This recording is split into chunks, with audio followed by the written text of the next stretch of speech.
Metro রেলের খরচের খাতায় আবারও বিস্ফোরক এক সংখ্যা। এবার বাড়ছে আরেকটি লাইনের ব্যয়, তাও প্রায় দ্বিগুণেরও বেশি। রাজধানীর সময় বাঁচাতে এবং আরামদায়কভাবে ঢাকার এক প্রান্ত থেকে অন্য প্রান্ত যেতে গণপরিবহনের ভোগান্তি এড়িয়ে অনেকেই বেছে নিয়েছেন মেট্রো রেলকে। এবার সেই মেট্রো রেলেরই লাইন 5-এর খরচ বেড়েছে প্রায় 126%-রও বেশি।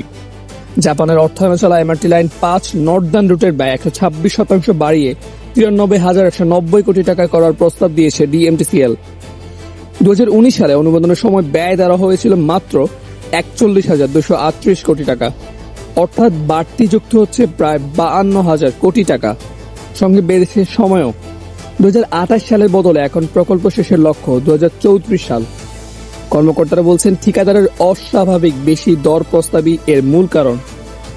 ভূগর্ভস্থ দুটি বড় প্যাকেজে মূল প্রাক্কালনের তুলনায় 3 গুণেরও বেশি দর প্রস্তাব করেছে বিদেশি ঠিকাদাররা। সঙ্গে যোগ হয়েছে ডলারের বিপরীতে টাকার 46.5% অবমূল্যায়ন ও বৈশ্বিক মূল্যস্ফীতির চাপ।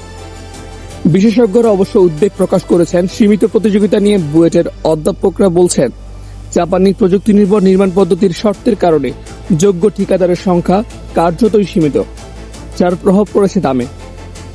সাভারের হেমায়তপুর থেকে ভাটারা পর্যন্ত 20 কিলোমিটারের এই রুটে থাকবে 14টি স্টেশন।